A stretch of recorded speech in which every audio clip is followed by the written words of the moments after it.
Bismillahirrahmanirrahim. Assalamualaikum warahmatullahi wabarakatuh. Alhamdulillahirabbil alamin wa bihi nasta'inu ala umuri dunya wa din. Wassalatu wassalamu ala asyrofil anbiya'i wal mursalin. Amma ba'du. Rabbi shrah li sadri wa yassir li amri wahlul 'uqdatam min lisani yafqahu qawli.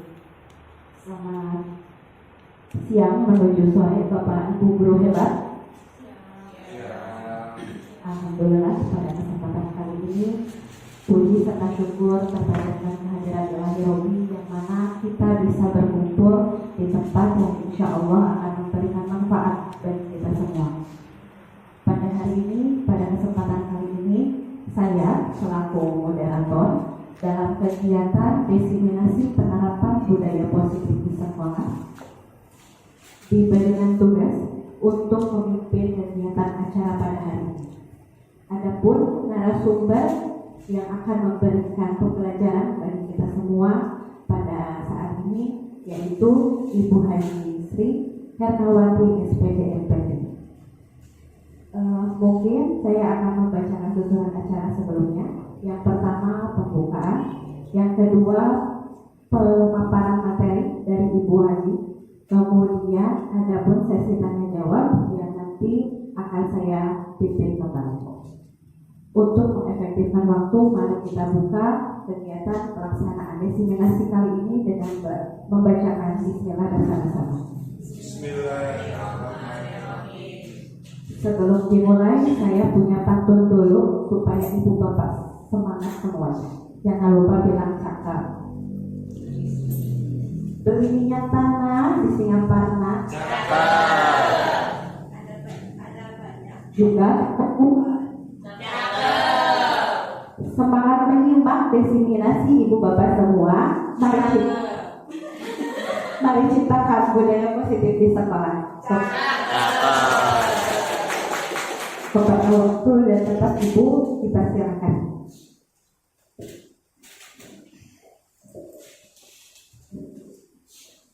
Bismillahirrahmanirrahim. Assalamualaikum warahmatullahi wabarakatuh. Ya, terima kasih Ibu Moderator yang telah yang memimpin kegiatan kali ini. Ibu Bapak, guru, rekan-rekan di SDN 8 Singaparna, alhamdulillah Ibu Bapak bisa hadir dalam kegiatan diseminasi penerapan budaya positif yang ditugaskan pada saya dalam kegiatan PDP rekognisi untuk angkatan 11. Tentunya ini adalah karena rahmat dari Allah Subhanahu wa Ta'ala. Untuk itu tidak lepas kita ungkapkan puji syukurnya kehadiran Allah Subhanahu wa Ta'ala, karena kodrat dan irodatnya kita semua bisa berada di sini.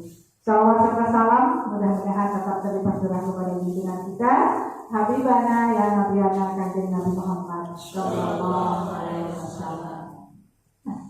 Ibu dan Bapak, dengan penuh kerendahan hati, perkenankan saya menyampaikan diseminasi terkait dengan materi budaya positif yang telah saya pelajari di dalam modul yang dilaksanakan dalam PGP atau pendidikan guru penggerak khususnya untuk angkatan 11. Ya, untuk itu kenapa ini budaya positif yang dijadikan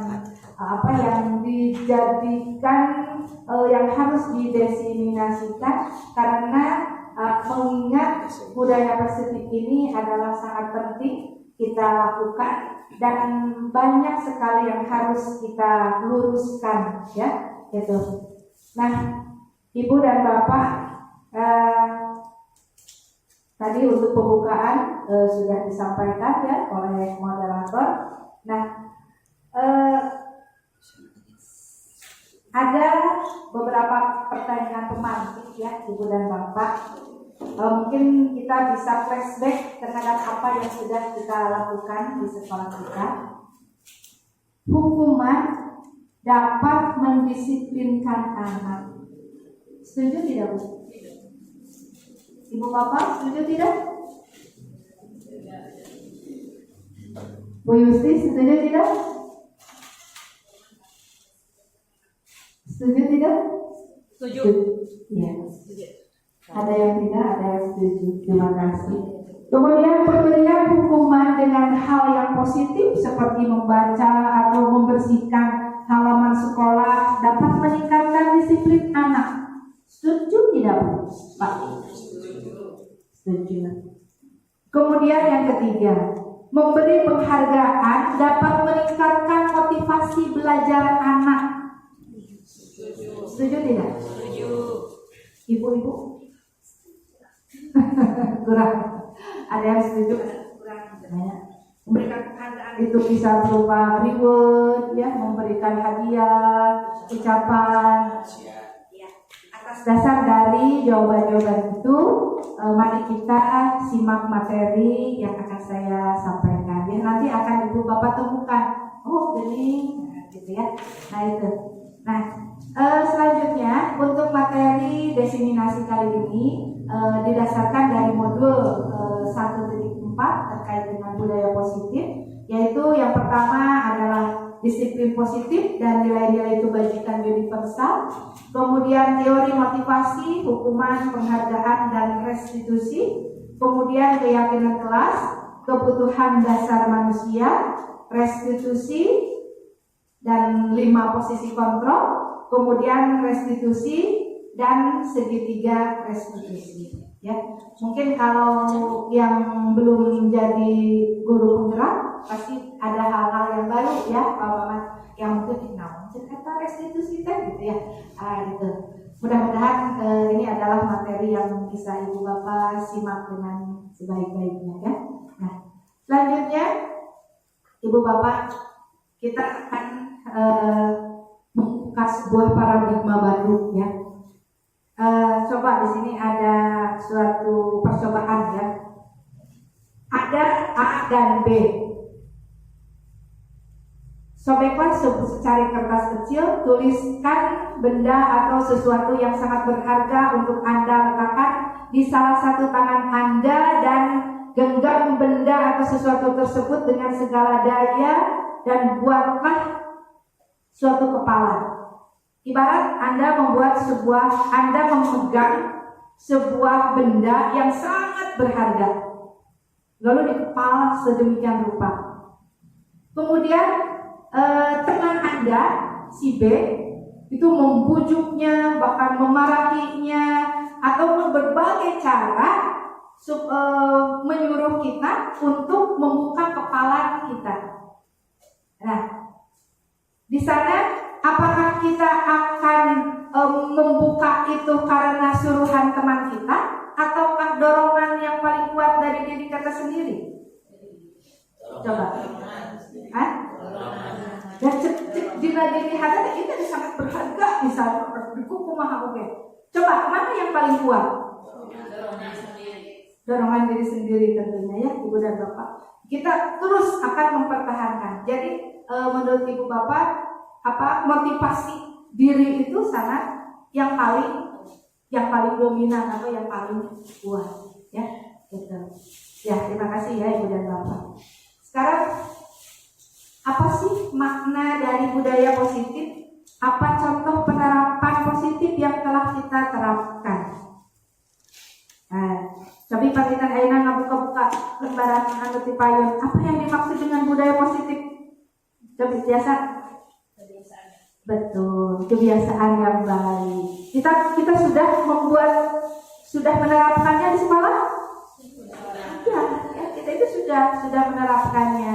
Tapi ataupun mungkin maksimal atau belumnya, yang jelas kita itu sudah menerapkan ya, gitu.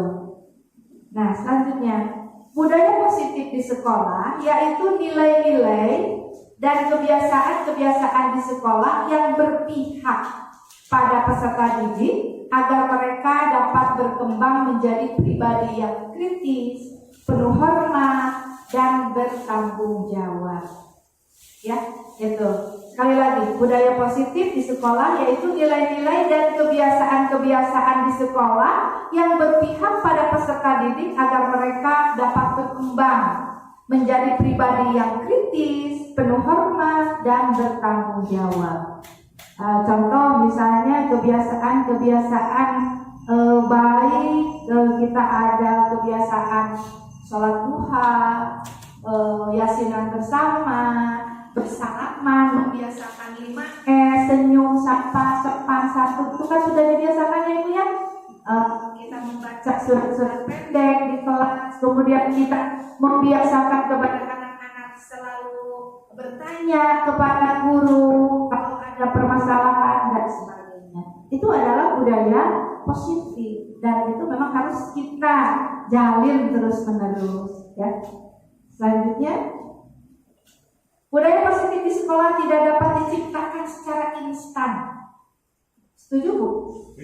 Setuju ya? Tidak bisa instan ya Pak Mama. Tetapi itu harus terus kita sendiri jangan merasa bosan untuk menciptakan budaya positif ini. Dalam penerapan budaya positif di sekolah diperlukan tuntunan dan tauladan dari seorang guru. Ingat Bu, tuntunan dan tauladan ya. Gitu. Jadi yang namanya tuntunan itu nuntun. Jadi kita itu menuntut. Kemudian juga tauladan. Yang paling terpenting itu adalah tauladan dari kita sendiri. Budaya positif diawali dengan perubahan paradigma tentang teori kontrol. Paradigma adalah cara pandang seseorang terhadap sesuatu yang mempengaruhinya dalam berpikir.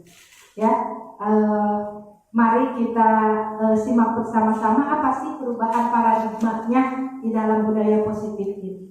Ya, gitu. Mungkin awal-awalnya saya juga banyak yang merasa kurang setuju dengan teori-teori ini ya. Tetapi setelah disimak betul-betul disimak ya. Oh iya, ada yang harus diluruskan ya. Di sekolah kita itu cara kita pendekatan kepada anak, cara kita memecahkan masalah dengan anak, ada yang harus dibenahi, ada yang harus diluruskan ya, gitu. Nah, kita flashback ke dalam filosofi pendidikan Ki Hajar Dewantara. Nah, filosofi Ki Hajar Dewantara itu tidak tabula rasa. Jadi tidak teori tabula rasa itu tidak dipakai oleh filosofi Ki Hajar Dewantara. Masih emot teori tabula rasa? Emot zaman baheula apa zaman menuju SPG gini kan? Teori tabula rasa itu apa? Kira-kira? Anak itu ibarat kertas kosong atau ibarat gelas yang kosong. Jadi guru itu tinggal mengucurkan airnya sampai anak itu penuh ya gelas kosong itu ataupun kertas itu sampai menjadi penuh. Itu adalah teori tabula rasa. Tapi kita beralih sekarang itu ke teori konvergen ya, di mana anak itu goresan-goresannya itu sudah ada ya. Sudah ada. Jadi anak itu sudah punya dasar gitu, sudah punya bakat potensi. Cuma guru itu menebalkan saja. Itu ya, itu dari filosofi pendidikan Ki Hajar Dewantara. Jadi bukan tabula rasa. Kemudian semua anak terlahir dengan bakatnya masing-masing. Anak itu unik. Ya, kita jangan menyamaratakan anak-anak kita. Ya, kita juga sudah melaksanakan kegiatan itu. Ada anak yang bakatnya seperti ini, ada yang kebiasaannya seperti ini, banyak sekali keunikan-keunikan. Bahkan kita harus melayani 23 ya, saya 23 ambil 24, melayani 24 dalam waktu sekian jam dengan berbagai keragaman atau keunikan anak yang kita ikuti saja. Dan kita harus betul-betul mengetahui karakteristik tiap anak tersebut, ya, gitu. Kemudian ya tentang filosofi pendidikan KHD itu adalah lebih menekankan kepada budi pekerti, ya, Ibu dan Bapak. Kemudian juga tugas guru itu sifatnya menuntun bakat tersebut agar anak tumbuh dengan selamat dan bahagia. Guru ibarat petani, anak ibarat jagung. Seorang petani ketika menanam jagung, apakah dia akan tumbuh menjadi padi? Tidak. Tetap saja jagung. Dan tidak bisa dijadikan dari tanaman jagung itu yang jadi padi. Tidak bisa. Tetap saja jagung. Cuma tugas dari petani itu merawatnya, kemudian menyiraminya, memberi pupuk dan sebagainya. Ibarat kita menuntun anak.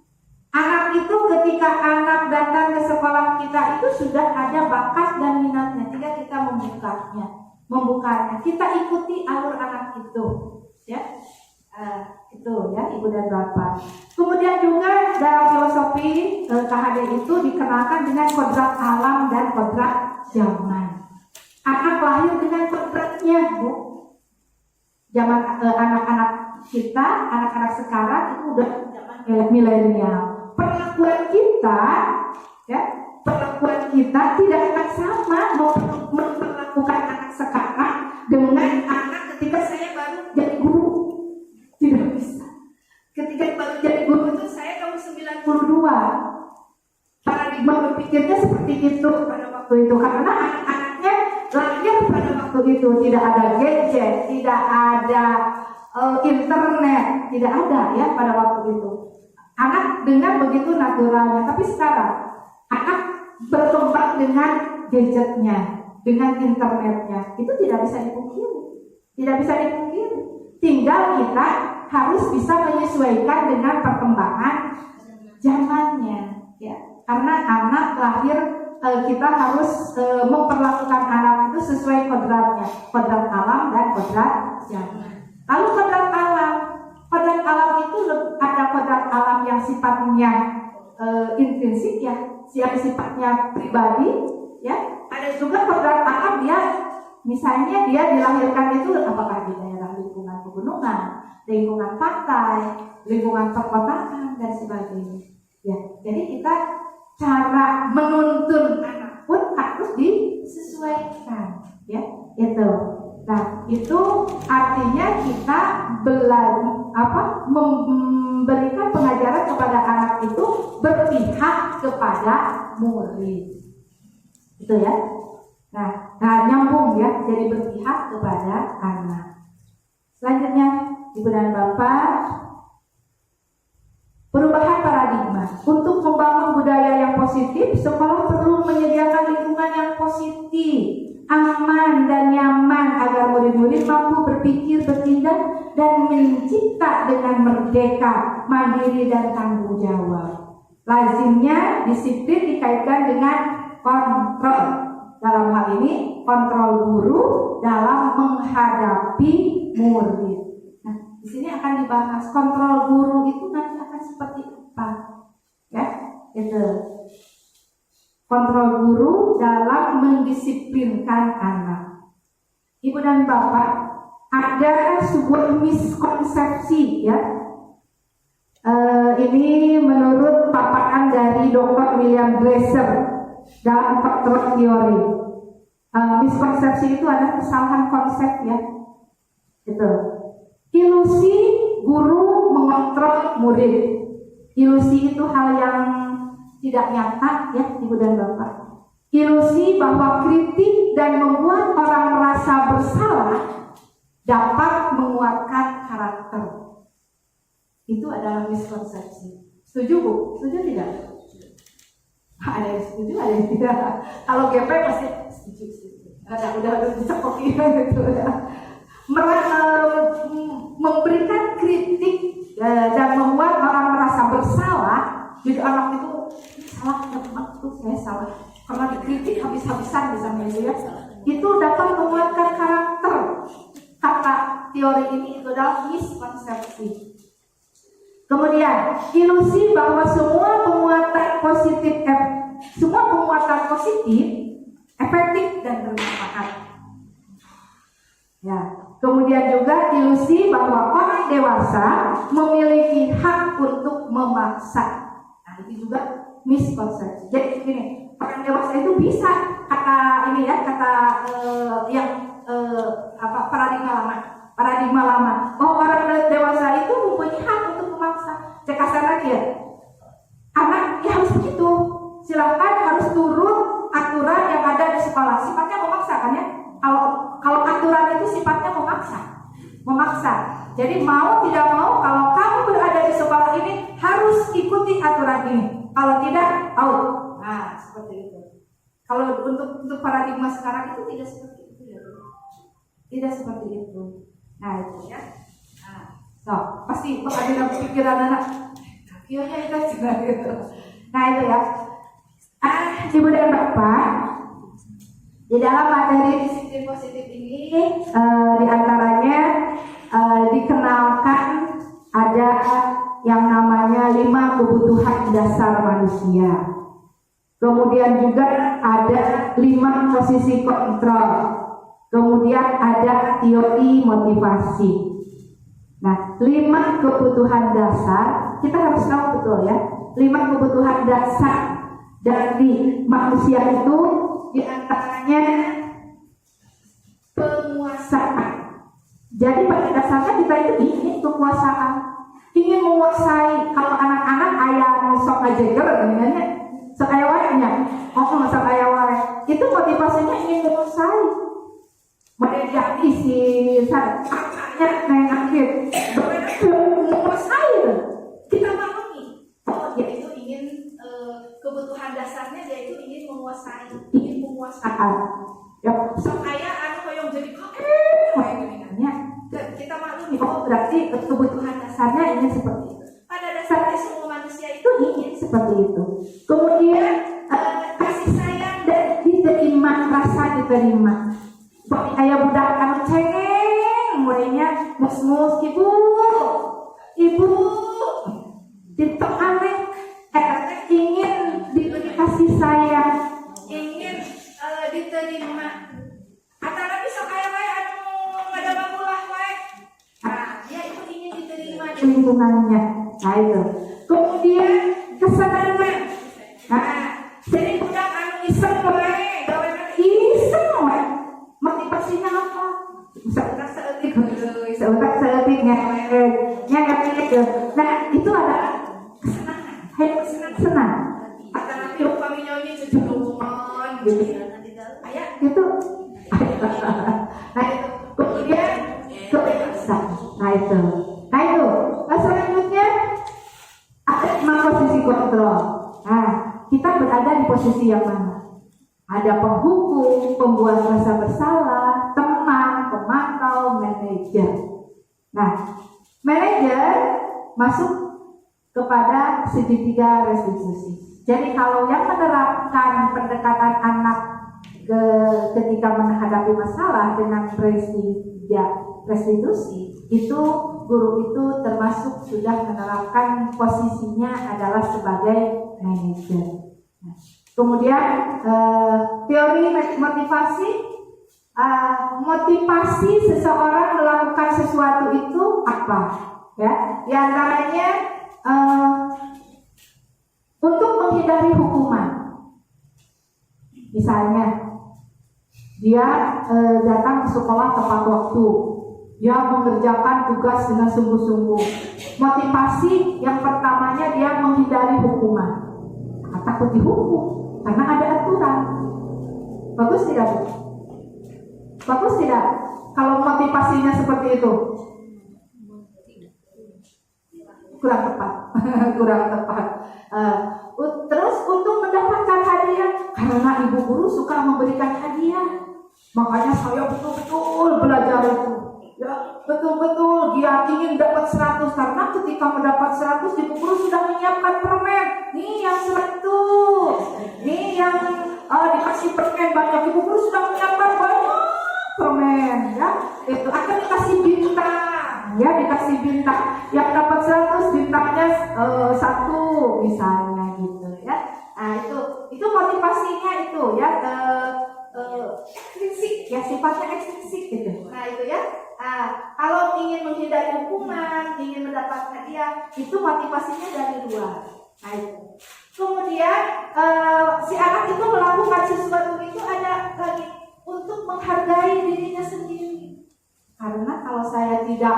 tidak belajar dengan dia, berarti saya nantinya akan ketinggalan.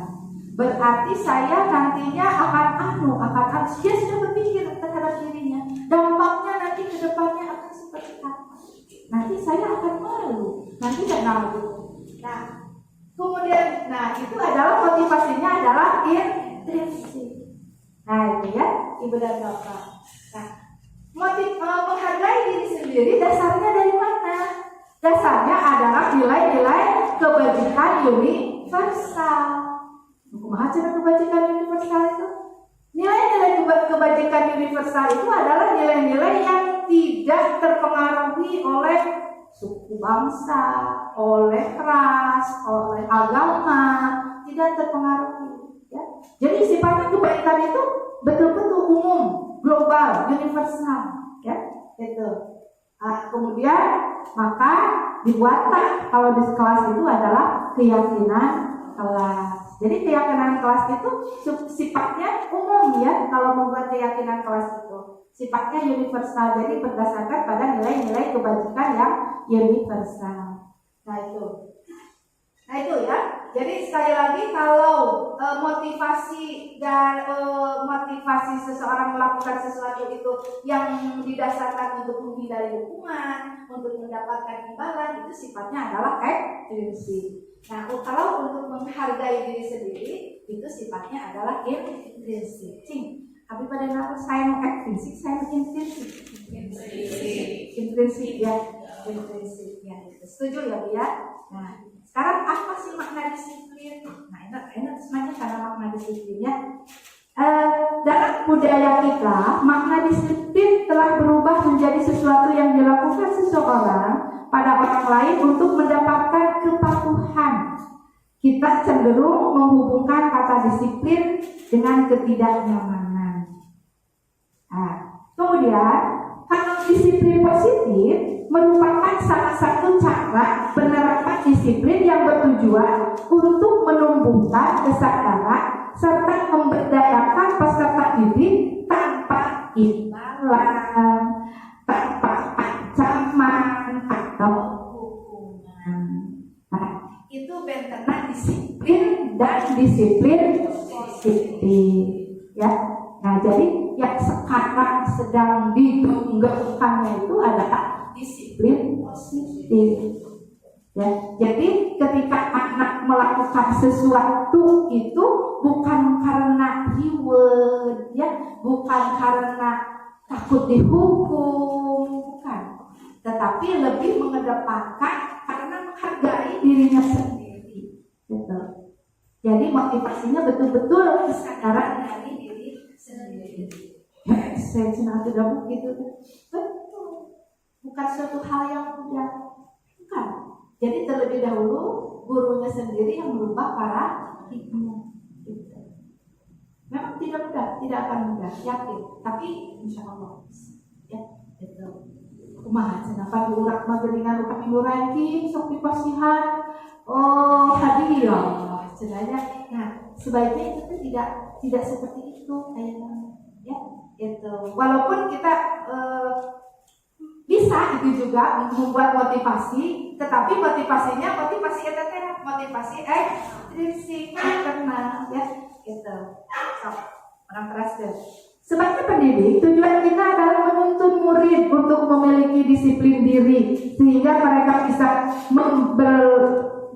berperilaku yang mengacu pada nilai-nilai kebajikan universal dan memiliki motivasi intrinsik bukan ekstrinsik. Nah itu ya. Ibu dan Bapak. Nah, nilai-nilai kebajikan teh.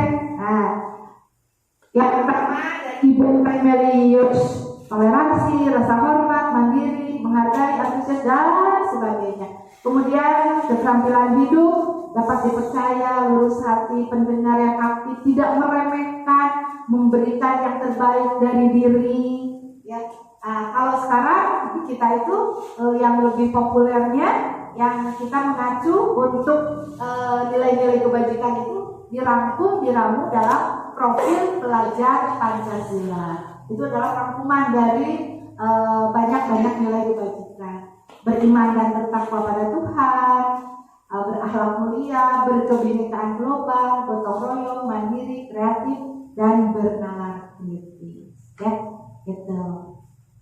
Nah itu ya Ibu dan Bapak.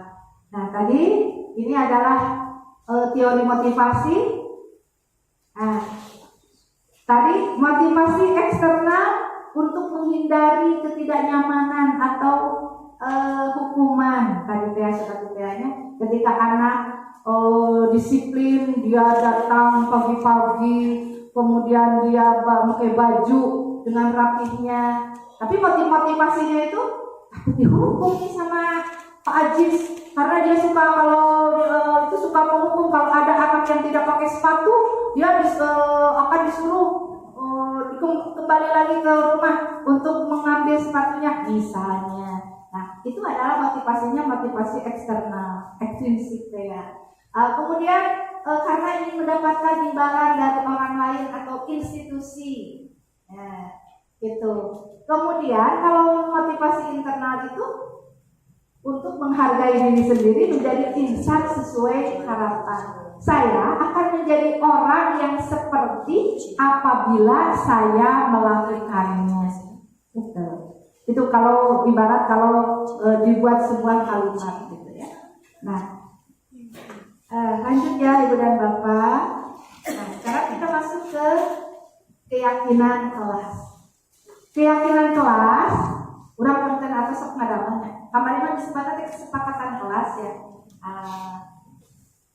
Sebaiknya keyakinan ya. Terus keyakinan kelas. Jadi hal-hal yang harus diyakini, disepakati, terus diyakini oleh kita bersama. Gitu. Keyakinan kelas adalah nilai-nilai kebajikan atau prinsip-prinsip universal yang disepakati bersama secara universal, lepas dari latar belakang suku, negara, bahasa maupun agama. Menurut Gosset, suatu keyakinan akan lebih memotivasi seseorang dari dalam. Nah, tadi prinsip ya. Seseorang akan lebih bersemangat untuk menjalankan keyakinannya daripada hanya sekedar mengikuti serangkaian aturan. Ya, itu. Nah, ayeuna maksud pembentukan keyakinan kelas. Keyakinan kelas sifatnya itu abstrak ya Ibu dan Bapak, daripada peraturan. Yang kalau aturan itu kan lebih rinci, tegas gitu ya. Selanjutnya, keyakinan kelas berupa pernyataan-pernyataan yang universal. Pernyataan keyakinan kelas senantiasa dibuat dalam bentuk kalimat positif. Ya. Kemudian keyakinan kelas hendaknya tidak terlalu banyak sehingga mudah diingat dan dipahami. Kemudian semua warga kelas sebaiknya ikut berkontribusi dalam membuat kegiatan kelas lewat surat pendapat. Kemudian bersedia meninjau kembali keyakinan kelas dari waktu ke waktu. Jadi harus ditinjau ya, misalnya untuk satu kurun waktu ini kita kan berubah ya, kelasnya akan berubah. Kita tinjau kembali, kita berembuk lagi dengan anak-anak, membuat lagi keyakinan kelas yang baru ya itu. Selanjutnya contoh ini keyakinan kelas kelas 1. Setiap anggota kelas perlu belajar. Setiap anggota kelas perlu senang. Setiap anggota kelas perlu melakukan tugas.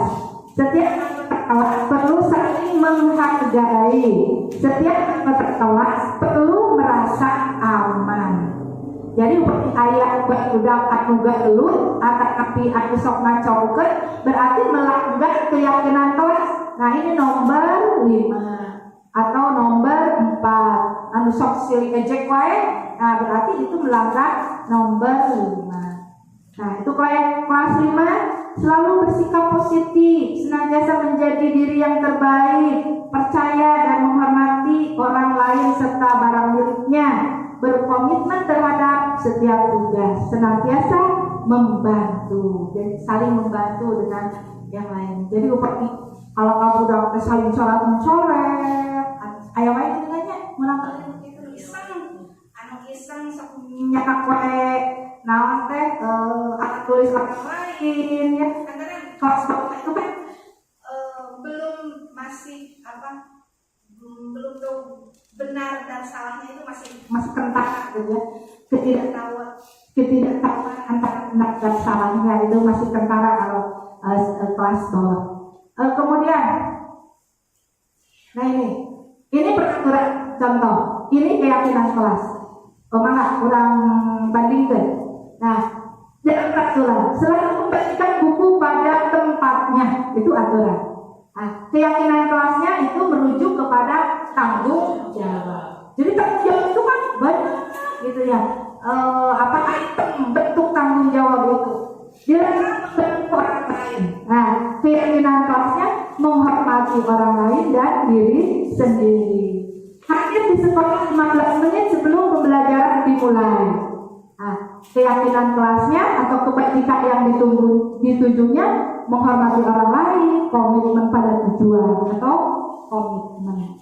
Kemudian dilarang melakukan kekerasan.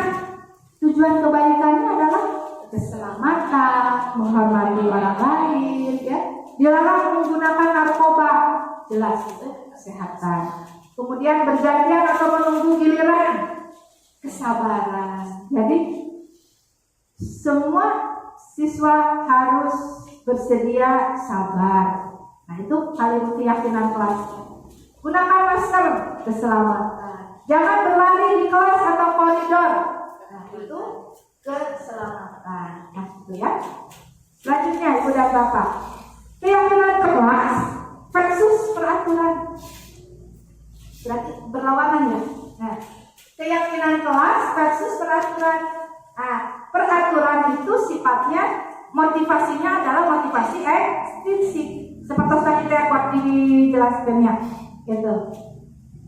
Kalau keyakinan, motivasi intrinsik, dasarnya adalah nilai-nilai kebajikan.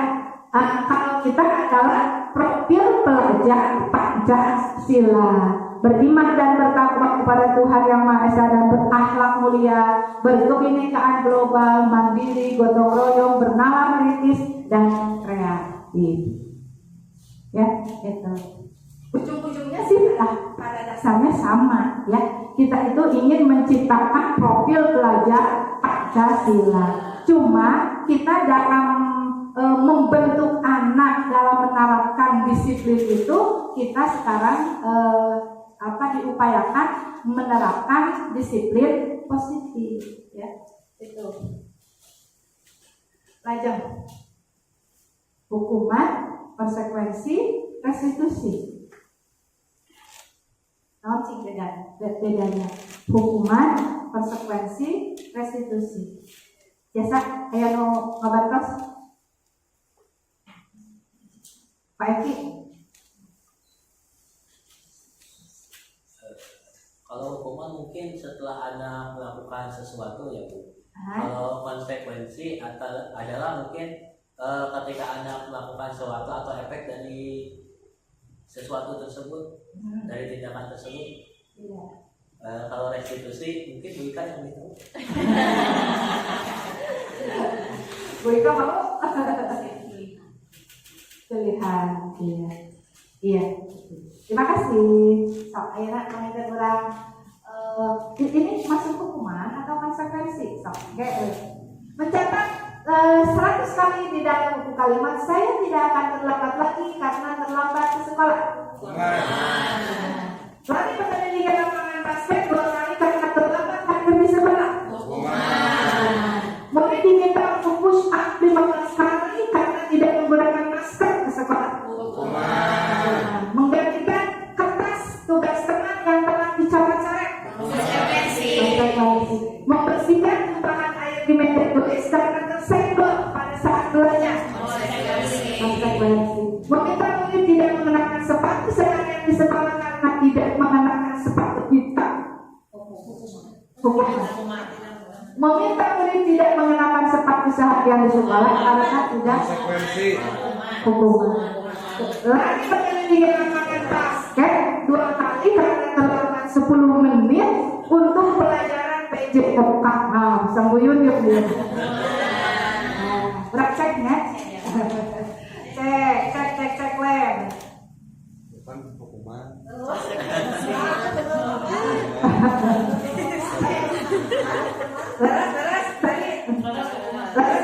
Keluar dari hukuman. Iya, ya, udah ya. Hampir semua betul ya antara konsekuensi dan hukuman. Nah, perbedaan hukuman dan konsekuensi. Kalau hukuman sesuatu yang menyakitkan harus terjadi. Kita kadang jadi apa kata perlu dihukum saja. Gitu. Anak tidak membawa sepatu ke sekolah, tidak mengenakan sepatu, lalu oleh gurunya misalnya disuruh pulang lagi, atau tidak mengenakan sepatu seharian. Seumur hidup pasti dia ingat. Wah, eta zaman si SD, ibu-ibu akan terngiang-ngiang gitu ya. Kemudian anak akan membenci kedisiplinan, ya. Kemudian sifatnya paksaan, mendorong anak menyakiti diri sendiri, konsep diri yang buruk, anak belajar untuk menyembunyikan kesalahan, marah, rasa bersalah, dipermalukan ya, bisa saja itu anak dipermalukan. Misalnya, abi tidak pernah, lama itu. Jadi kalau anak tidak mengerjakan PR dulu ya, anak disuruh mengerjakan PR di luar. Ditonton ya sama teman-temannya, kenapa kita mengerjakan PR? Kan dia malu, ya. Nah itu, kemudian marah, rasa bersalah, dipermalukan, merasa tidak dihargai. Betul ya, akan merasa tidak dihargai. Nah, kalau konsekuensi sesuatu harus terjadi. Membuat anak merasa tidak nyaman dalam jangka waktu pendek saja. Anak menghargai disiplin. Kemudian stimulus tak gampang, mendorong anak agar mudah menyesuaikan diri. Konsep diri yang baik. Anak belajar untuk mematuhi aturan. Kehilangan hak dibuat tidak nyaman, diasingkan untuk sementara. Nah, itu adalah perbedaan hukuman dan konsekuensi. Akibat dari hukuman dan konsekuensi. Nah, terus asal tuduhnya, tapi jelas setelah.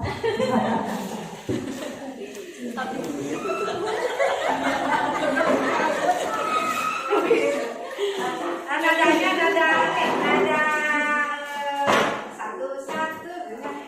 Tangan kanan kita digerakkan, tangan kiri kita digerakkan, tangan ke depan kita digerakkan, tangan disilang kita bergembira. Kami goyang. Ya, satu. Tangan kanan kita digerakkan, tangan kiri kita digerakkan, tangan ke depan kita digerakkan, tangan disilang kita bergerak. Tangan disilang kita bergerak.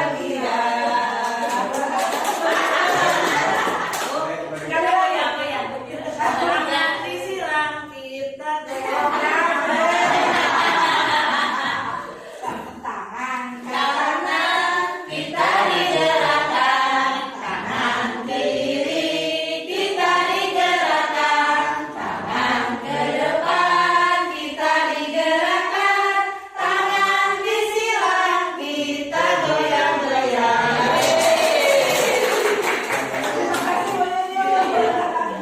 Betul ya. Ya, lanjut ya.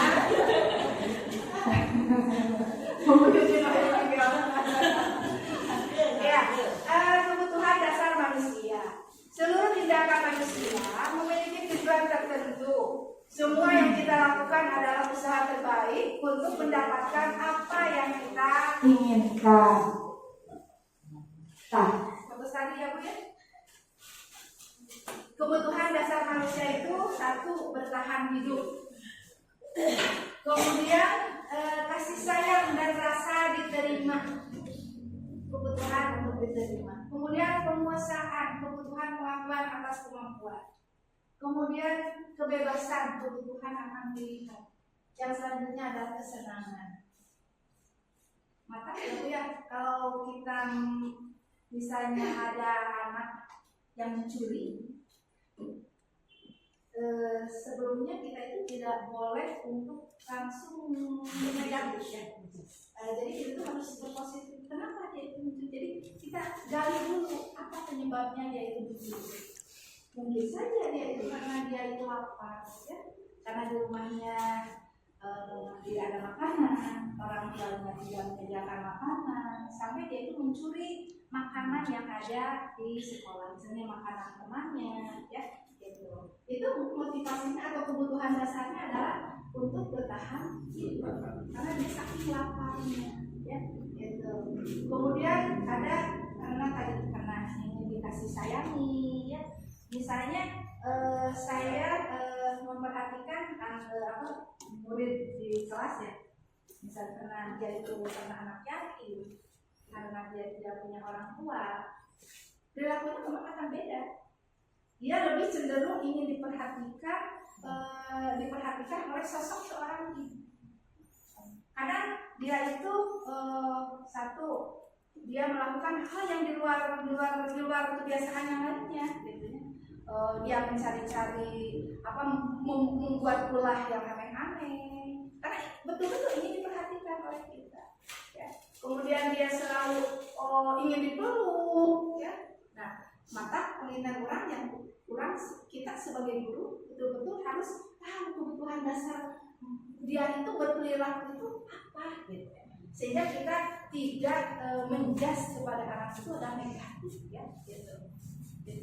Kalau kita sudah tahu kebutuhan dasar dari manusia ini, maka kita akan lebih bijak ketika menghadapi anak yang bermasalah, ya, gitu. Selanjutnya, kita masuk kepada posisi kontrol. Posisi kontrol ketika mendisiplinkan anak itu, satu adalah penghukum. Guru yang menjalankan posisi penghukum senantiasa mengatakan bahwa sekolah memerlukan sistem atau alat yang dapat menekan murid-murid lebih dalam lagi.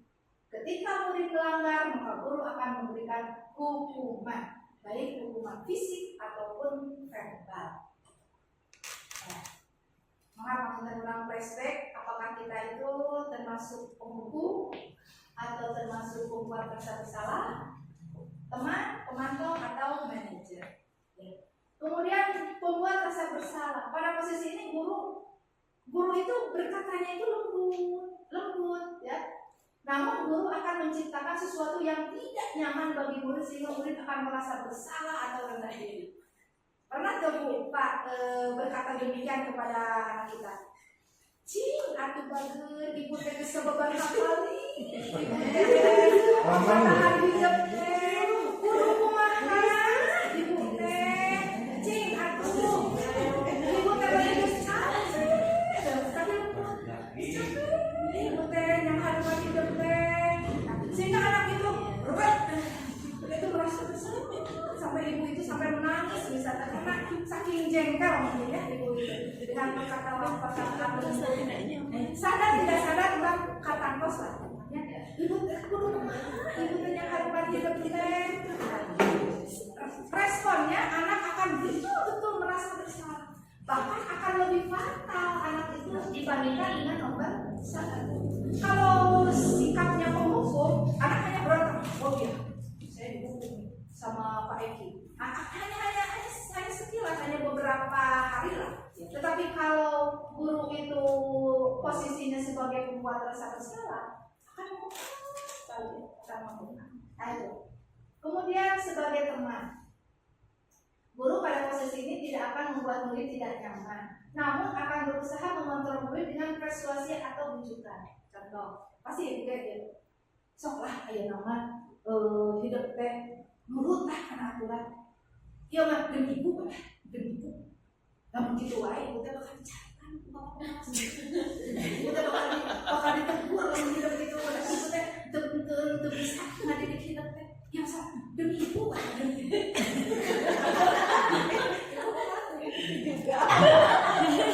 biasanya kita sok-sok dia kan Pak anu anak-anak sederhana.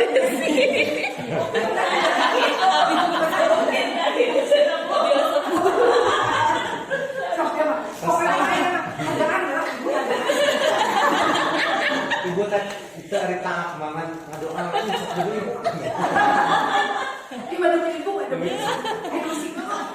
seluruh karunia. Nah, itu seperti itu.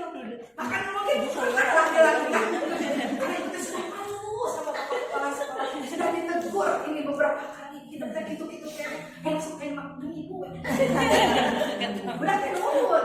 Tapi pas selama kita berada di dekatnya. Tapi kalau kita sudah tidak mengajar dia lagi, ada ibu Yus itu.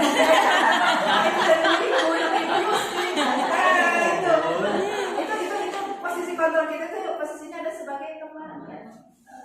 Gitu. Sering kan sama aku juga. Sadar tidak sadar lah gitu. Oh itu ya. Kadang misalnya hari pembicaraan preman gitu kan. Saya mana ikhtiar dan menurut kasih eta dan ada si eta. Ya, dalam menurut si eta ada amal ya tentang gitu ya seperti itu. Nah itu ya. Nah sekarang memantau.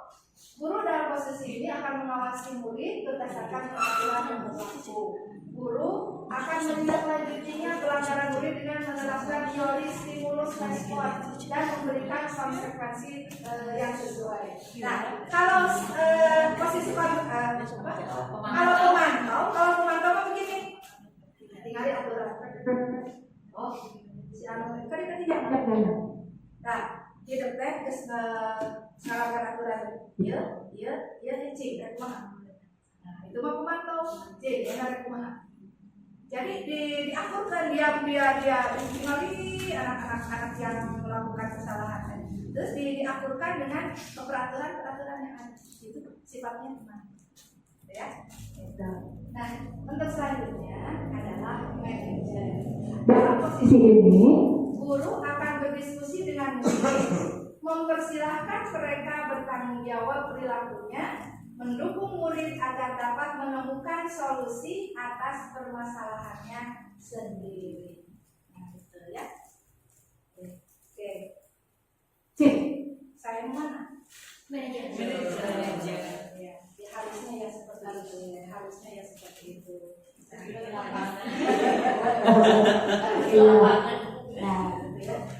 itu. Seperti ini. Bukan gambar mangkanya kayak kumpul.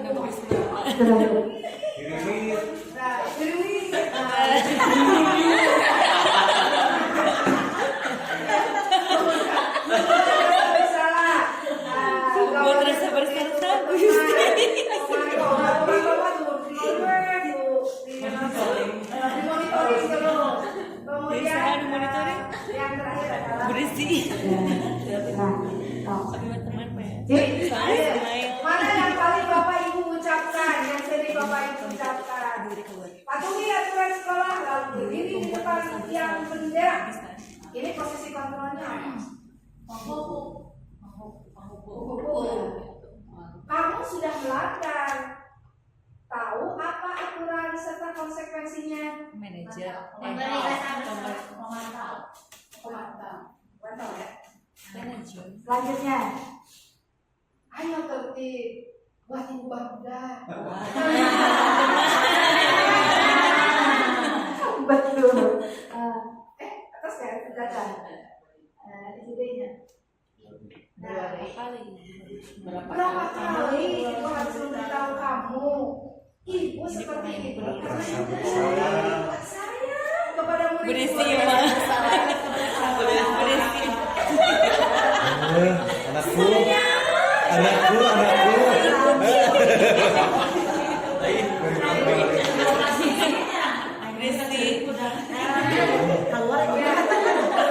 Nah, sekarang kita dengarkan. Apa tahu kamu kesalahan kamu? Kira-kira bagaimana kamu memperbaiki kesalahan ini? Baiknya seperti ini ya. Ungkapan-ungkapan itu dibiasakan seperti ini. Jadi anak mencari solusinya, menyadari kesalahannya, kemudian mencari solusinya. Ya. Nah ini 5 posisi kontrol tadi: penghukum, pembuat merasa bersalah, teman, pemantau, dan manajer. Ya, betul. Nah, kita lewat saja ya, Ibu dan Bapak. Nah, sekarang kita masuk ke restitusi ya, Ibu Dan Bapak, Tadi manajer ya, ada manajer teh seperti kumaha. Posisi kontrol yang seperti manajer itu apa yang dilakukannya, langkah-langkahnya seperti apa. Ya. Nah, ada kita yang mengenal dengan restitusi. Restitusi adalah proses menciptakan kondisi bagi murid untuk memperbaiki kesalahan mereka. Nah, sekali lagi, adalah proses menciptakan kondisi bagi murid untuk memperbaiki kesalahan mereka. Yang memperbaiki kesalahan itu siapa? Siswa sendiri. Sehingga mereka bisa kembali ke kelompok mereka dengan karakter yang lebih kuat. Restitusi membantu murid menjadi lebih memiliki tujuan, disiplin positif, dan memulihkan dirinya setelah berbuat salah. Penekanannya bukan pada bagaimana perilaku untuk menyenangkan orang lain atau menghindari ketidaknyamanan, namun tujuannya adalah menjadi orang yang menghargai nilai-nilai kebaikan yang mereka percayai. Nah, sok ayeuna teraskeun. Nah, ini hukuman, konsekuensi, dan restitusi. Hukuman ini masuk kepada kategori identitas ya. Nah, tadi sesuatu yang menyakitkan harus terjadi, tidak nyaman untuk murid atau anak untuk jangka panjang, korban mendapat keadilan, murid tidak akan tersakiti. Kemudian untuk identitas sukses itu ada di konsekuensi dan restitusi. Nah, konsekuensi sesuatu harus terjadi, tidak nyaman untuk jangka pendek, korban bisa diabaikan, murid atau anak buat tidak nyaman, memang tidak nyaman sih ya. Kemudian kalau restitusi itu adalah pilihan. Jadi anak itu memilih untuk mencari solusinya itu dia memilih sendiri. Ya. Kemudian menguatkan untuk murid dalam jangka waktu yang panjang. Jadi penguatan itu untuk jangka waktu panjang. Nah, kemudian korban mendapatkan ganti, murid dan anak mendapatkan penguatan. Selanjutnya, Ibu dan Bapak, nah, ciri-ciri restitusi bukan untuk menebus kesalahan, tetapi untuk belajar dari kesalahan, memperbaiki hubungan, tawaran bukan paksaan. Restitusi menuntun untuk melihat ke dalam diri. Restitusi mencari kebutuhan dasar yang mendasari tindakan. Restitusi adalah cara yang paling baik untuk memperbaiki diri. Restitusi fokus pada karakter bukan tindakan. Ya, restitusi fokus pada solusi. Nah, jadi anak itu dituntun untuk mencari solusi. Jadi bukan kita, bukan guru yang menentukan hukuman ataupun konsekuensi itu bukan kita, bukan guru. Tapi kita arahkan, kita tuntut anak untuk bertanggung jawab terhadap kesalahan-kesalahan yang telah dilakukan. Sebagai misalnya, pada ujung-ujungnya akan sama. Ketika anak main di depan terus memecahkan kaca jendela, misalnya, terus kurang dipanggil. Tapi kalau posisi kontrol kita sebagai penghukum akan berbeda dengan posisi kontrol kita sebagai manajer. Kalau kita sebagai penghukum, tadi Ujang dia tes naon tadi ini, putus kamu sok ayo berumah, sok ganti ayeuna.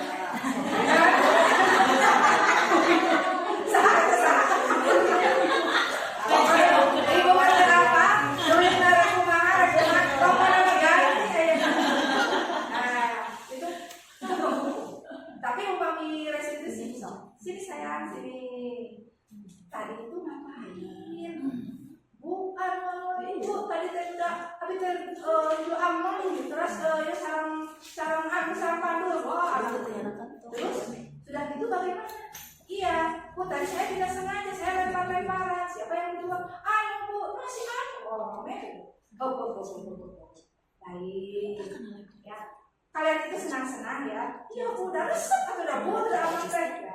Kita maklum dia kebutuhan dasarnya adalah ingin senang-senang, ingin bersenang-senang. Ibu maklumi, kalian itu ingin senang-senang, ya. Gitu. Tidak apa-apa, tidak apa-apa. Ibu juga pernah kok melakukan hal yang sama. Jadi apakah ada perbuatan yang lebih efektif, main yang lebih efektif? Mau Ci, kumaha saena main anu henteu kudu mecahkeun jendela. Ya sabu gimana? Jelapak. Berarti kudu di mana? Jelapak. Ya. Terus apa yang dilanggar oleh kamu? Keyakinan apa? Ketertiban tuh? Ya, tahu. Terima kasih ya kalian sudah tahu bahwa kalian melanggar ketertiban. Terus tanggung jawab kamu apa? Pulang dulu. Terus bu, kalau beri diuntasan itu balik. Sip. Nah, seperti itu. Jadi ungkapan-ungkapan itu harus muncul di anak sendiri. Kita hanya mengiring dengan beberapa pertanyaan. Nah udah gitu, Anak kita sudah mampu menyelesaikan masalah untuk memperbaiki dirinya. Nah kita ucapkan terima kasih kepada anak kita. Ya, itu. Nah itu. Nah, selanjutnya Ibu dan Bapak mengenai nih segitiga restitusi. Nah, segitiga restitusi ada segitiga itu berarti ada 3 ya. Berarti ada 3 langkah. Ada 3 langkah dalam mencari solusi, menuntun anak mencari solusi dalam penerapan disiplin positif ketika anak mendapatkan masalah. Yang pertama, menstabilkan identitas. Nah, kalimat yang sebaiknya diungkapkan, kamu bukan satu-satunya yang pernah melakukan ini. Ibu juga pernah melakukan hal seperti itu. Kenapa diungkapkan seperti itu? Bisi manehana, wah, ibu merasa kumaha tuh, si Anu juga pernah setiap orang pasti kok melakukan kesalahan. Nah, itu. Jadi distabilkan lah, ulang manehana teh merasa terpojok kalau dipanggil misalnya gitu. Kemudian setelah itu sudah stabil identitasnya, kemudian divalidasi tindakan yang salah. Padahal itu sudah menemukan kesalahan anak, ulah cepat. Ya, jadi bukan kita yang menentukan. Mana itu gus fokus kerja, gus ulin di tempat anu rame, sebagainya tidak seperti itu. Nah, validasi tindakan yang salah. Kamu teh naon wae aku tadi teh cing naha bertayang ulin di misalnya teh di teras. Nah, juga mun dina bahasa Sundanya. Kamu tentu punya alasan mengapa kamu melakukan itu, mengapa kamu melakukan di situ. Mudah tong itu dah hujan, bu, atau dah pada amung di lapang teh, jadi abis teh amung di dia. Terus adakah cara yang lebih efektif untuk mendapatkan apa yang kamu butuhkan? Ini terlalu umum. Apakah misalnya ada tempat yang lebih efektif? Lamun hidup, cing lamun bahasa yang pantas terbudak, cing, ayah anu tempat anu lebih pantas tuh. Nah, paling gitu kan, ayah tuh tempat anu lebih pantas tuh hidup, anu tengah rusak ke kaca jendela. Nah, gitu. Berarti akan begitu. Oh, kamu di punya. Nah, gitu. Nah, seperti itu. Nah, itu ya, memvalidasi tindakan yang salah. Jadi divalidasi teh mana anak-anak sih menemukan kesalahan anaknya naon. Nah, oh berarti sampai kamu bisa menemukan kesalahan anaknya membus ke kaca, terus main sembarangan, main di tempat yang tidak layak untuk dijadikan permainan gitu. Kemudian barulah nanti sampai menanyakan terhadap keyakinan. Jadi menanyakan keyakinan teh apa sih keyakinan yang sudah dilanggar, yang sudah disepakati tapi dilanggar? Oh ketertibanmu, ya begitu. Terus kalau sudah tahu tanggung jawab kamu itu akan seperti apa? Kamu mau kedepannya mau seperti apa? Nah gitu. Dan pasti setiap anak itu pada dasarnya ingin menjadi anak yang baik. Sama mungkin bukan kita itu anak-anak kita itu ingin menjadi anak yang tidak baik, ya.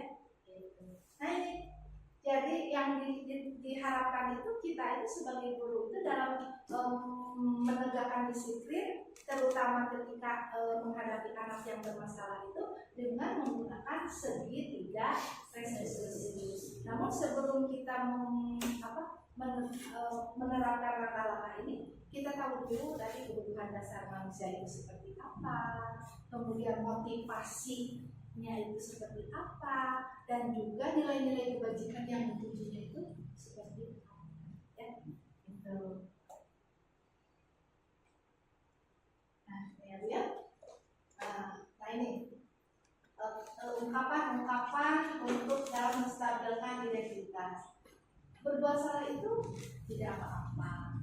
Maksudnya dan sifatnya manusiawi gitu ya, sifatnya manusiawi. Dan kesalahan di kalangan anak-anak terbaca yang kesalahan itu seperti apa. Kemudian tidak ada manusia yang sempurna. Saya juga pernah melakukan kesalahan seperti itu. Kita bisa kok menyelesaikannya. Nah, Bapak atau Ibu tidak tertarik mencari siapa yang salah, tapi Bapak ingin mencari solusi dari permasalahan ini. Kamu berhak kok merasa begitu, berlaku begitu. Nah, apakah kamu sedang menjadi teman yang baik buat diri kamu sendiri? Nah, kalau ya, ibu-ibu dan bapak-bapak, kita lanjutkan ya. Tadi saya sudah menyampaikan terkait dengan segitiga restitusi, ya, dimana ketika kita mendapatkan siswa yang bermasalah, maka kita cara penyelesaiannya melalui pola segitiga restitusi. Nah, adapun yang pernah saya lakukan, ya, sekarang akan saya sampaikan contoh. Ada 2 kasus ya dari anak kelas 6 yang mempunyai masalah. Saya sudah mencoba bagaimana cara menyelesaikan masalah dengan melalui segitiga restitusi. Untuk kasus yang pertama, ini adalah kasus Akbar dan Pandu, ya, di mana Akbar dan Pandu di sini telah melakukan kesalahan, yaitu memecahkan kaca jendela kelas 6 ketika mereka sedang bermain bola, ya. Kemudian saya panggil kedua anak ini dan kemudian diberikan beberapa pertanyaan, ya, mulai dari pertanyaan terkait dengan menstabilkan identitas, ya. Jadi di sini pertanyaan-pertanyaan yang mengacu supaya dirinya itu tidak merasa terpojok, tapi kita menggali kenapa dia melakukan hal itu, gitu. Kemudian juga alasannya apa sampai mereka itu melakukan bermain bola di halaman ruang kelas itu. Nah, setelah menstabilkan emosi, kemudian saya melaksanakan validasi tindakan yang salah, ya. Artinya di sini kita menggiring kepada anak dengan beberapa pertanyaan supaya anak mampu menentukan kesalahan yang dia lakukan, ya, itu. Tapi dengan catatan yang menentukan kesalahannya itu bukan kita, tetapi dirinya sendiri, ya. Kita menyadarkan bahwa perbuatan itu tidak benar, ya, itu. Nah, setelah itu diberikan lagi pertanyaan untuk menanyakan keyakinan, ya. Kita tanyakan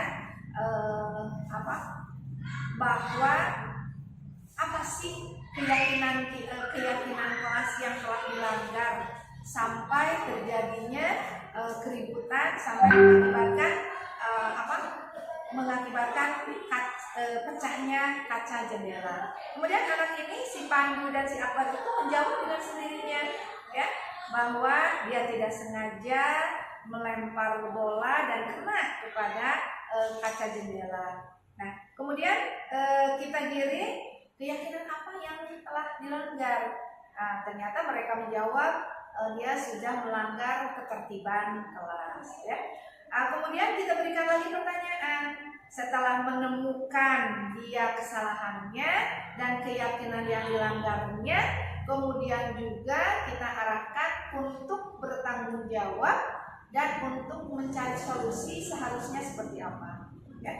Itu dengan beberapa pertanyaan, maka si Pandu dan si Akbar ini pun dengan sendirinya, dengan kesadarannya, dia menjawab, ya, saya telah melakukan kesalahan dengan melanggar keyakinan ketertiban, ya, melanggar ketertiban kelas. Nah, kemudian ditanyakan, apa sih seharusnya permainan semacam apa yang sebaiknya dilakukan supaya tidak terjadi pengerusakan kelas, merusak kelas.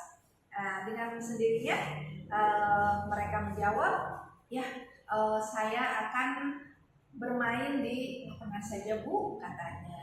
Iya, betul.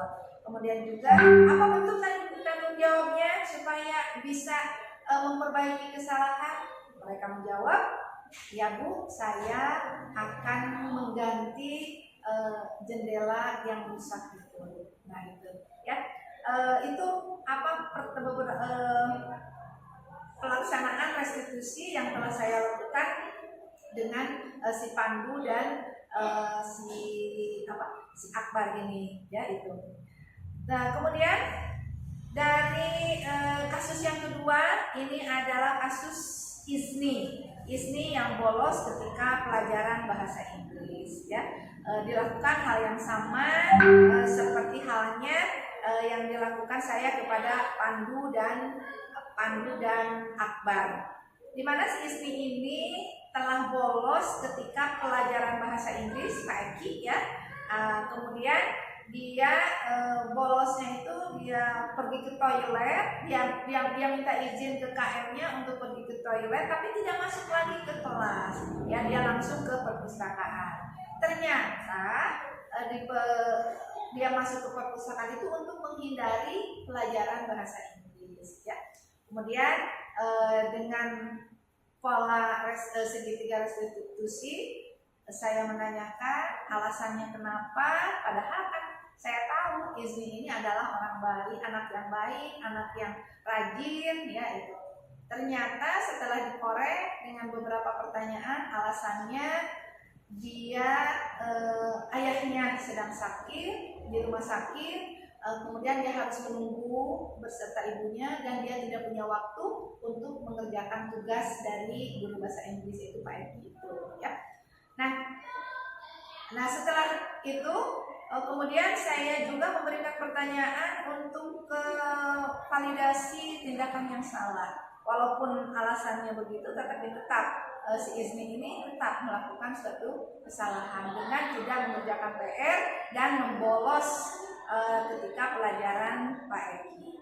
Nah, diberikan pertanyaan, kemudian Isni ini pun menyadari, oh iya, saya telah melakukan kesalahan, bahwa saya tidak membolos dan tidak mengerjakan PR. Berarti keyakinan kelas yang dia langgar adalah bentuk tanggung jawab, ya. Dan ungkapan itu keluar dari dirinya sendiri, ya. Kita itu hanya menggiring saja. Nah, kemudian untuk menentukan keyakinannya, ya, kita giring supaya si Isni ini mampu mencari solusi untuk memperbaiki kesalahannya, dan dia mengutarakan bahwa dia akan meminta maaf kepada Pak Eki, kemudian dia akan tidak akan mengulangi kesalahannya, dan juga dia akan mengerjakan tugas sesegera mungkin. mungkin ya gitu. Nah itu dua kasus yang telah saya coba dengan menggunakan segitiga restitusi gitu. Nah Ibu dan Bapak, dari hasil segitiga restitusi ini saya meminta tanggapan kepada salah satu siswa. Saya Akbar, siswa kelas 6 saya senang kalau berdiskusi dengan ibu saudara kami. Saya dituntut untuk belajar dari kesalahan yang sudah saya buat dan bertanggung jawab untuk memperbaiki kesalahan saya. Saya Akbar, kelas 7. Iya. Nah itu ternyata setelah saya minta tanggapannya, anak itu merasa senang ya dengan pendekatan segitiga restitusi ini. Jadi walaupun mereka mempunyai kesalahan, tetapi dia tidak merasa terpojokan, tetapi dengan sendirinya, dengan kesadarannya dia mau berusaha untuk memperbaikinya. Ya, alhamdulillah. Nah, selanjutnya saya juga mempunyai refleksi, ya, dan saya refleksinya seperti ini. Alhamdulillah, saya telah melaksanakan praktek institusi kepada anak-anak didik saya sebanyak 3 orang dalam 2 kasus, dan alhamdulillah berjalan dengan lancar sesuai dengan skenario yang sudah saya buat. Dan di refleksinya anak-anak nampak begitu mendalami setiap kasus yang diberikan kepada mereka. Cuman yang menjadi ganjalan bagi saya, yang terkadang ketika mengadakan, terutama di dalam validasi tindakan yang salah, dalam pikiran saya selalu ingin menghakimi begitu ya. Jadi ingin menghakimi, ingin menentukan bahwa kesalahan anak itu seperti ini ya. Dan padahal kan dalam restitusi ini sebaiknya guru tidak bersifat menghakimi, tapi dalam benak saya ada saja pikiran seperti itu. Nah itu mungkin karena terbiasa dari tindakan-tindakan yang lama gitu. Nah mungkin untuk kedepannya saya ingin menyempurnakan tindakan restitusi ini dan memperbaiki sikap guru ketika menghadapi masalah ini. Sebaiknya tidak menghakimi kepada anak-anak kita, tetapi menuntut anak kita untuk menentukan kesalahannya dan memberikan bentuk tanggung jawabannya apa yang harus diperbaiki oleh mereka. Terima kasih. Ya, nah itu bentuk refleksi saya, Ibu dan Bapak. Jadi barusan di video itu diungkapkan, memang benar ya Bu ya, ketika kita melaksanakan segitiga restitusi ini, saya menyadari ya, jadi masih ada dalam pikiran saya itu ketika anak melakukan kesalahan itu kita seolah-olah ingin menghakimi gitu ya, menghakimi dalam arti gini. Jadi kita ini ingin menunjukkan bahwa kesalahan kamu ini dan kamu harus begini. Nah itu dalam benak saya itu ada saja yang masuk gitu ya dalam pikiran saya itu.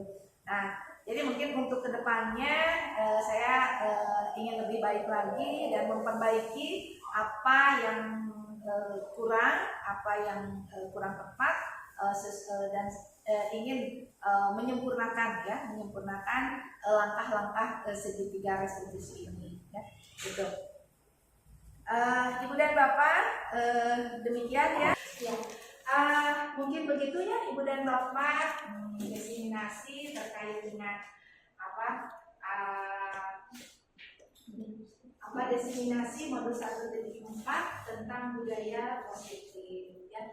Mudah-mudahan apa yang saya sampaikan walaupun hanya sekilas ya Ibu dan Bapak ada yang terbetik terbersit di bulan Bapak, dan minimal kita bisa melakukan walaupun tidak secara serempak secara utuh ya, tapi mungkin sedikit demi sedikit kita lakukan, karena setelah mempelajari ini jadi motivasi prinsip itu insya Allah akan lebih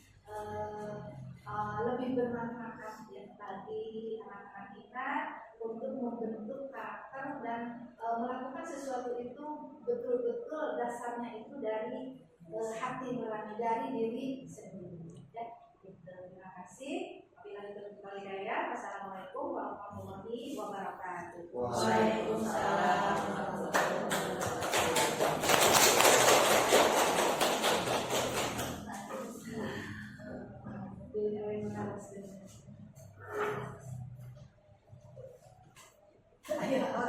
Oke, alhamdulillah mungkin penyampaian materi yang sangat luar biasa dari Ibu kepada kita semua terkait dengan bagaimana menerapkan disiplin video.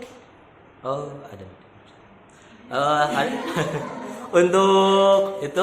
Untuk tahun ini saya mengajar bahasa Inggris. Kemudian saya melakukan di awal tuh apa?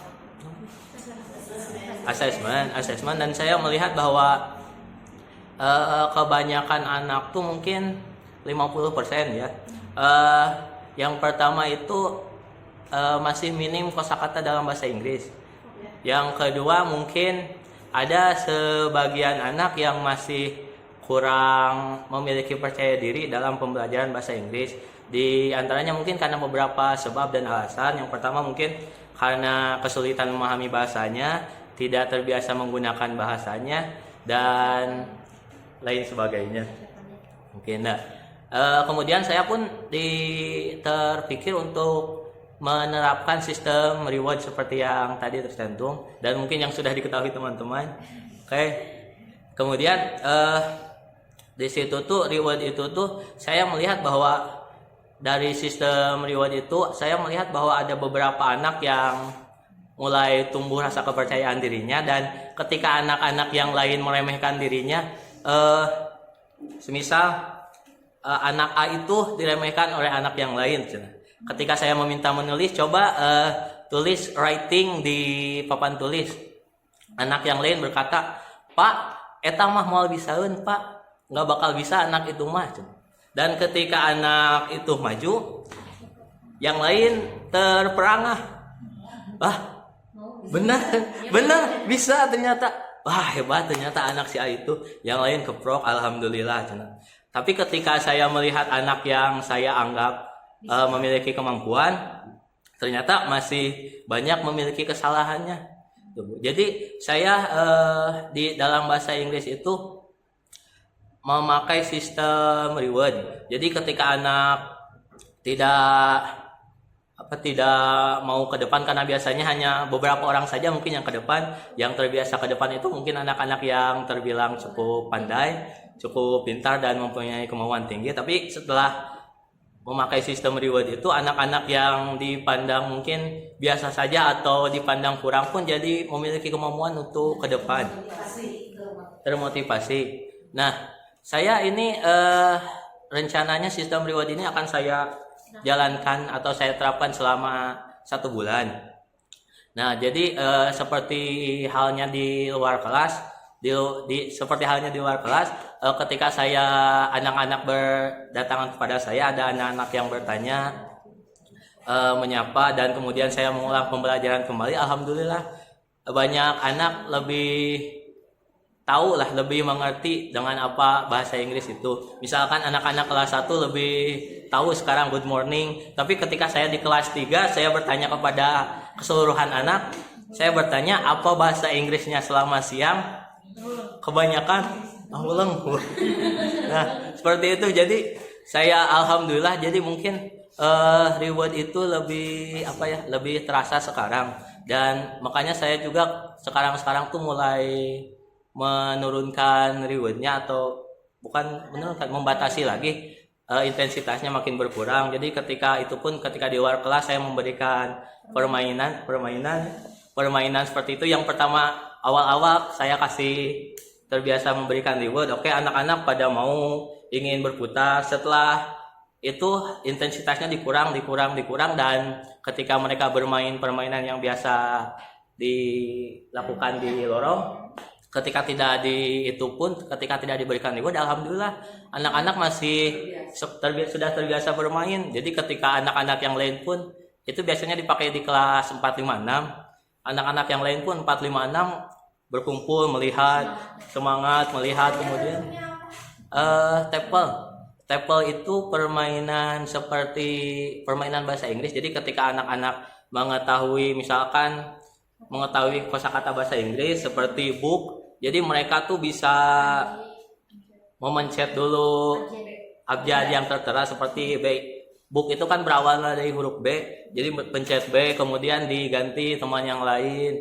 Jadi waktu berpikir mereka tuh 10 detik. Jadi ketika ada anak-anak yang kemarin pun yang tidak menyangka tuh, saya tuh di kelas 4 tuh Arisa tuh anaknya tuh seperti yang sudah diketahui ya. Teman-teman yang lain mungkin sudah tahu Arisa tuh anaknya tuh kurang. Tapi ketika diberi permainan tersebut aktif, semangat dan bisa mengalahkan yang lain rupanya. Seperti itu. Jadi menurut Ibu bagaimana Bu, apakah sistem reward ini bisa dijalankan dalam bahasa Inggris ya Bu? Dalam bahasa Inggris itu mungkin. Dalam bahasa Inggris apakah bisa dijalankan selama sebulan atau dikurangi dari sebulan atau dilanjut untuk memotivasi anak, misalkan diperlama jadi 1,5 bulan seperti itu, atau sampai setelah terlihat hasilnya semua anak bisa seperti itu.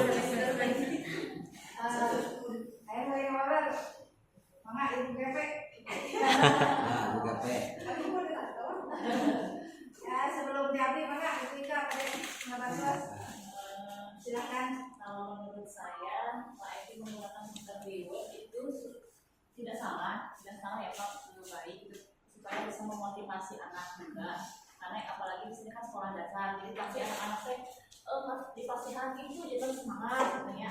Tapi Pak Edi juga sudah baik karena menurunkan kadar rewardnya, sampai akhirnya tidak diberi reward pun anak-anak mau melakukan permainan. Nah, takutnya kalau misalkan keras-kerasan rewardnya tidak diturunkan kadarnya, jadi anak itu ingin melakukan permainan itu atau ingin belajar itu karena ingin dikasih sesuatu oleh Pak Edi. Nantinya kalau tidak dikasih, jadinya anaknya kecewa, nggak mau lagi belajar gitu yang ditakutkan. Jadi itu dari saya. Terima kasih Bu Tika. Bagus, Pak Edi udah ada upaya yang luar biasa ya dalam meningkatkan motivasi belajar murid dengan berdasarkan reward. Nah, tapi manakala belajarnya itu tidak dengan Pak Edi, bagaimana ya? Apakah motivasinya akan tetap seperti itu? Misalnya nih, belajar bahasa Inggris sekarang udah dengan Pak Edi. Ternyata besok lagi ternyata belajarnya itu tidak dengan Pak Edi misalnya. Apakah anak itu akan semangatnya sama tidak? Pak Edi menggunakan reward, ternyata yang lainnya tidak menggunakan reward. Apakah akan sama tidak belajarnya? Tidak. Nah itu bagus. Tapi tadi kalau melihat dari teori ini, reward itu sifatnya ekstrinsik. Jadi jika seandainya anak itu belajar, kan tidak bahasa Inggris saja ya, Pak Edi ya belajar anak itu. Ketika kalau belajar sama Pak Edi karena ada reward, itu semua. Tapi ketika belajar dengan guru yang lain karena tidak menyediakan reward, pasti dia itu akan belajarnya itu motivasinya akan berkurang. Ya, gitu.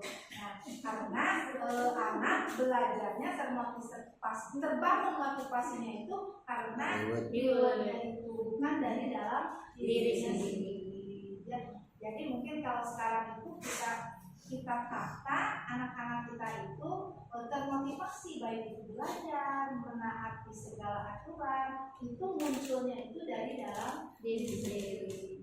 Jadi saya belajar di sini, kalau saya tidak belajar, nanti saya akan ketinggalan. Kalau saya ketinggalan, nanti akan saya seperti itu.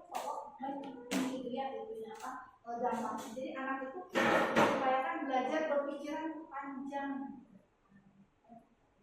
Itu pengintinya Pak Edi.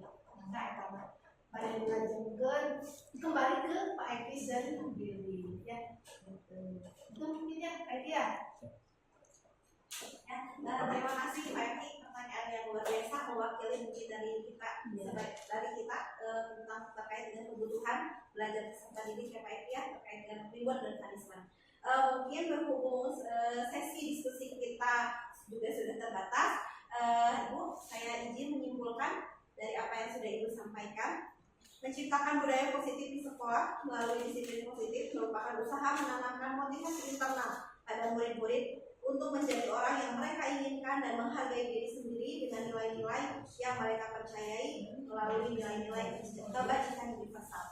Mungkin alhamdulillah kegiatan diseminasi budaya positif di sekolah telah selesai kita laksanakan. Semoga besar manfaat bagi kita semua sebagai media bermuhasabah diri sudah sejauh mana kita bergerak untuk menciptakan keberpihakan pembelajaran pada peserta didik.